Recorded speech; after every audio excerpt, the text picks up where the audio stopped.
Hello বন্ধুরা, কেমন আছো সবাই? আশা করি সকলে ভালো আছো। আমিও বেশ ভালোই আছি। আজকে তোমাদের সঙ্গে একটা খুব মজার গল্প শেয়ার করব। মানে রেসিপিটা বেশ মজার, বাট ইউনিকও বলতে পারো। তো ভাবলাম চলো তোমাদের সঙ্গে শেয়ার না করে হয়। তো বড়মশাই বলেছিল কিছু কালো জাম এনে যে এটা দিয়ে একটা সুন্দর সামার ড্রিঙ্কস করো। তো ড্রিঙ্কসটা ঠিক এই প্রসেসে করবে। কিভাবে করবে প্রসেসটা আমাকে জানিয়ে দিয়েছিল।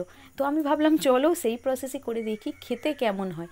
অনেস্টলি বলছি, খেতে যে খুব খারাপ তা না, আবার খুব ভালোও না। চলো এবার তৈরি করে দেখা যাক। তো কালো জামগুলো দেখো, খুব ভালো করে জল দিয়ে ধুয়ে নিয়ে একটা গ্লাসের মধ্যে এইভাবে দিয়ে দিলাম। দেওয়ার পর এর মধ্যে দিয়ে দেবো ফ্রেশ পুদিনা পাতা, বাড়িতে ছিল সেই পুদিনা পাতা। তোমরা বললো তো পুদিনা পাতার গাছ কিভাবে সংরক্ষণ করা যায়, একটু আমাকে কমেন্টে জানাবে তো।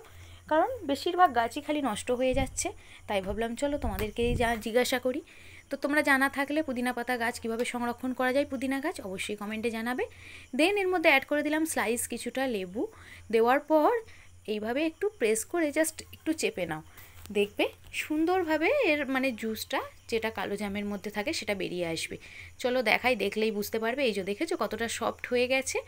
স্লাইস লেবু, পুদিনা আর কালো জাম একসঙ্গে খুব ভালোভাবে মিক্সড হয়ে গেছে। দেখো এরপর দেখতে পাচ্ছ আর একটু ভালো করে প্রেস করলে দেখবে সুন্দরভাবে মেখে দানাগুলো আলাদা হয়ে গেছে। তো তোমরা চাইলে দানাগুলো একটা চামচ দিয়ে এইভাবে তুলে ফেলে দিতে পারো। নেক্সট আমি এর মধ্যে অ্যাড করে দিলাম, দেখো আগে থেকে যে 1 চামচ চিয়া সিড ভিজিয়ে রেখেছিলাম সেটা। চিয়া সিড জানো তো প্রচণ্ড উপকারী শরীরের পক্ষে, তো সেই জন্য চিয়া সিডটা অ্যাড করলাম। দেন এর মধ্যে দিয়ে দিলাম একদম চিল ওয়াটার, মানে ঠান্ডা জল, খুবই ঠান্ডা জল। খুব ভালো করে দিয়ে এর মধ্যে উপর থেকে আবারও দিয়ে দেব। তোমরা চাইলে ঠান্ডা জলের পরিবর্তে এখানে সোডা ওয়াটার ব্যবহার করতে পারো, অথবা যে কোনো কোল্ড ড্রিঙ্কস অ্যাড করতে পারো। তো আমি এর মধ্যে আবারও দিয়ে দিলাম সামান্য একটু চিনি আর 1 টুকরো বরফ, আর সামান্য একটু বিট লবণ, যেটা স্বাদটাকে আরও দ্বিগুণ করে দেয়। তো চলো এরপর একটা চামচ দিয়ে জাস্ট এইভাবে নাড়াচাড়া করে নাও, ভালো করে নাড়াচাড়া করে নাও। দেখবে সামার ড্রিঙ্কস কিন্তু অলমোস্ট রেডি। এটা কিন্তু পুরোটাই বর্মশাইয়ের রেসিপি, সে বলেছিল বলে ভাবলাম চলো তার প্রসেসই আজকে এটা বানাই না, দেখি কেমন হয়।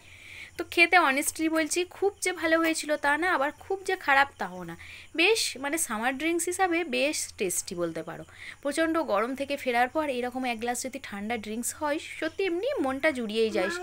নর্মাল জল খেলেই দেখবে আমাদের মনটা কিন্তু জুড়িয়ে যায়, তার সঙ্গে যদি এরকম একটা ড্রিঙ্কস বানিয়ে দেওয়া যায় তো দারুণ হবে। তোমরা অবশ্যই এটা চেষ্টা করবে সোডা ওয়াটার অথবা যে কোনো কোল্ড ড্রিঙ্কস দিয়ে করতে, তাতে খেতে বেশি টেস্টি হবে। বাট এটাও খারাপ না, বাড়ির তৈরি তো বেশ সুন্দর হয়েছিল। তো চলো বর্মশাইকে 100-র মধ্যে তোমরা কত দেবে? আমি তো 80% দিলাম, তোমরা চাইলে কত দেবে সেটা অবশ্যই কমেন্টে জানাবে। আর ভালো লাগলে অবশ্যই আমার চ্যানেলটি সাবস্ক্রাইব করে আমার পাশে থাকবে। Bye, take care.